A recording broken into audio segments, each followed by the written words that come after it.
Luke chapter 5, verses 1 to 10. Jesus transforming a particular workplace.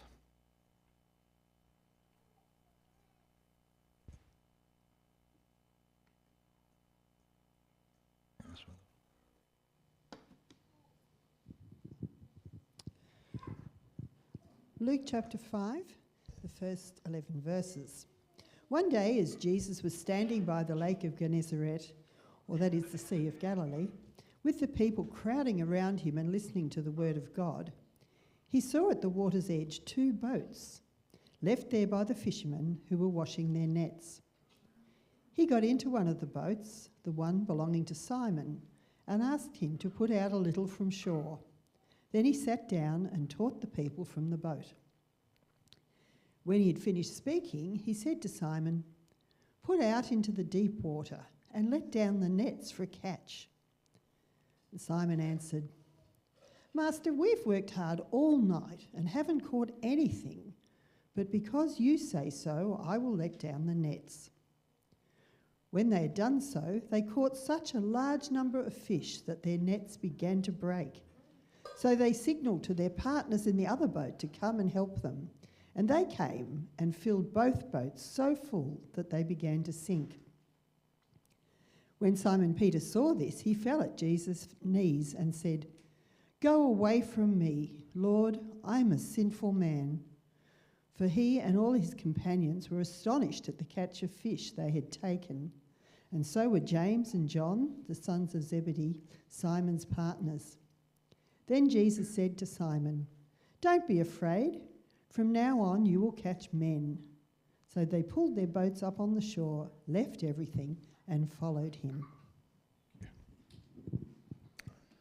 That was a work environment into which God appeared. The presence of Jesus appeared and transformed that work environment. Now, I was just chatting with Mari last Sunday, and she mentioned to me that she described a situation in a work environment she'd been in, and I asked her just to come and share very briefly, if you can, Mari, because I'm acutely aware of my time frame, and I know you've spoken to the over 50s about this, but if you could just give me the shorthand version this week. Thank you. Okay. Can I put this Yeah, just show. Sure.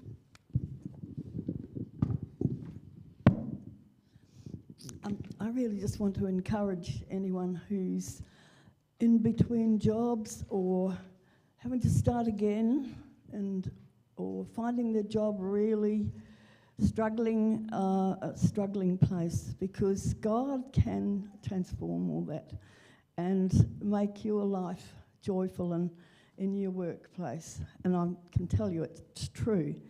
One of the verses that really inspired me was in Deuteronomy, and there's 14 verses of blessings there.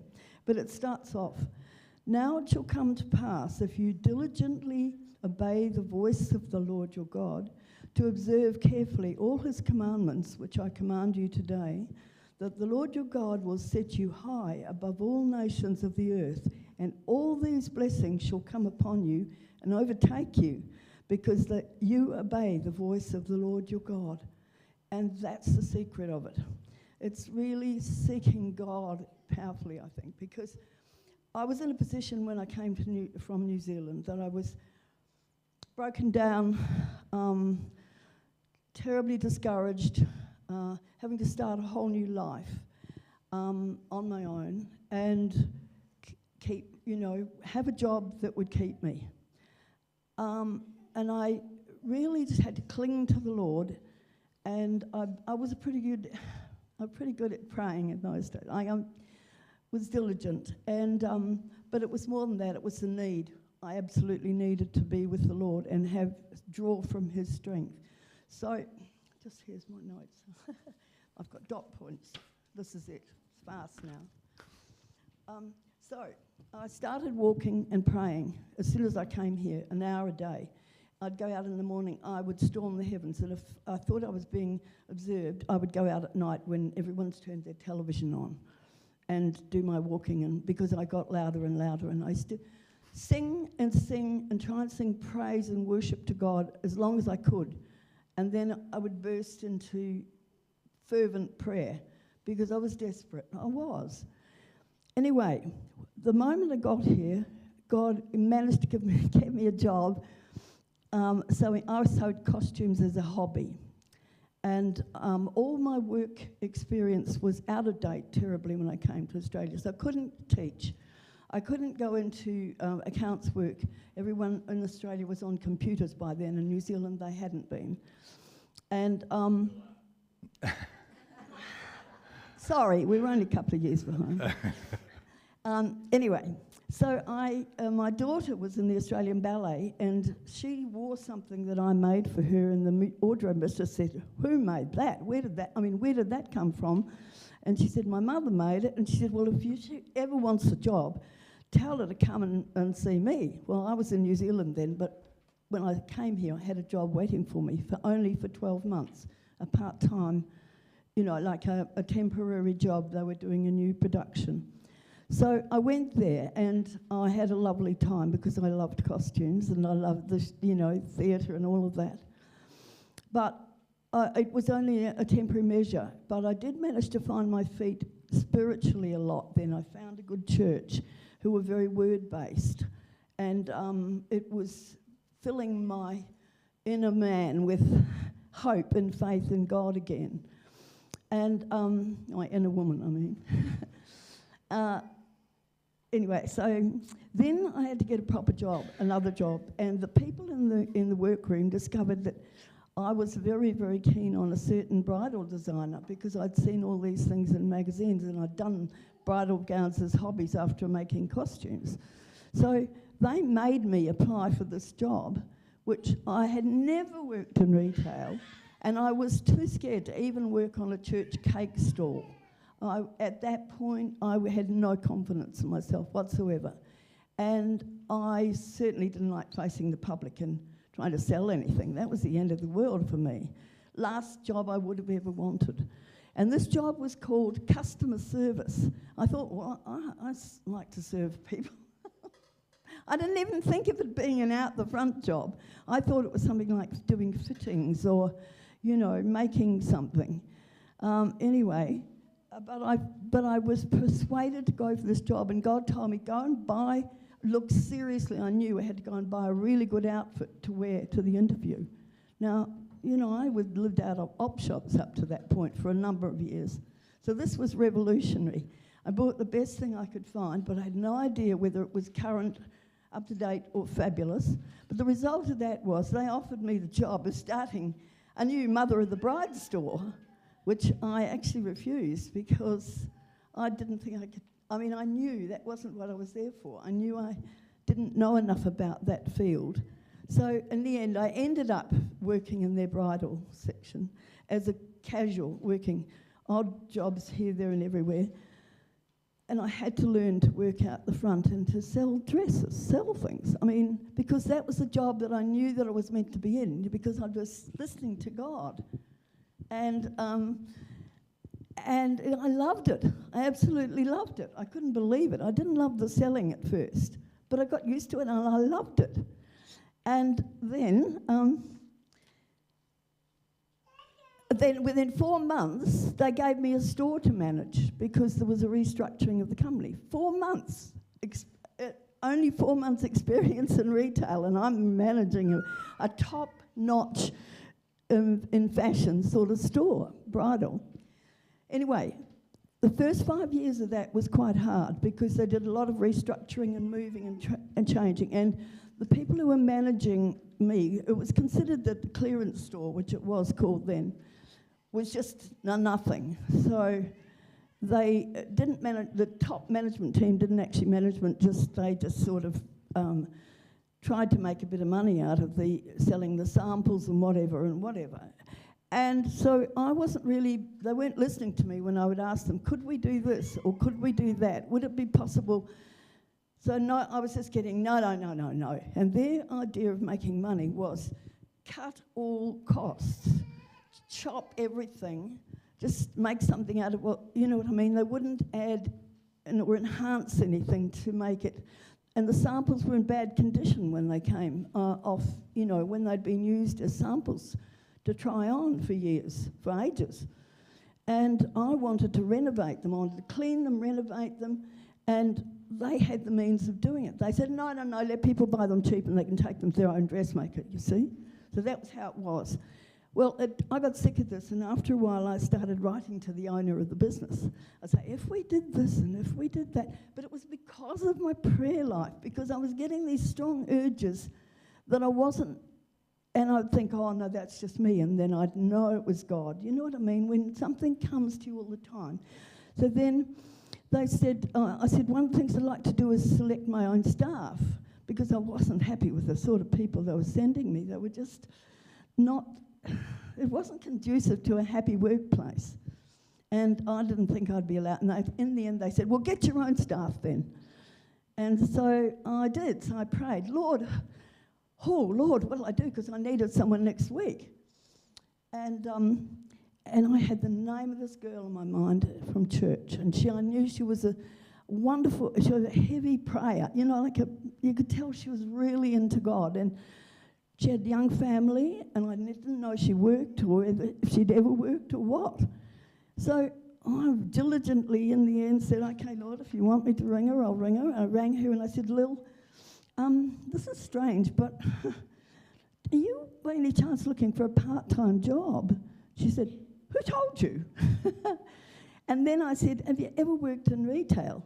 Oh, yes, I used to manage such and such. It was a top-end fashion store. And she was a very young person, so you wouldn't have expected that.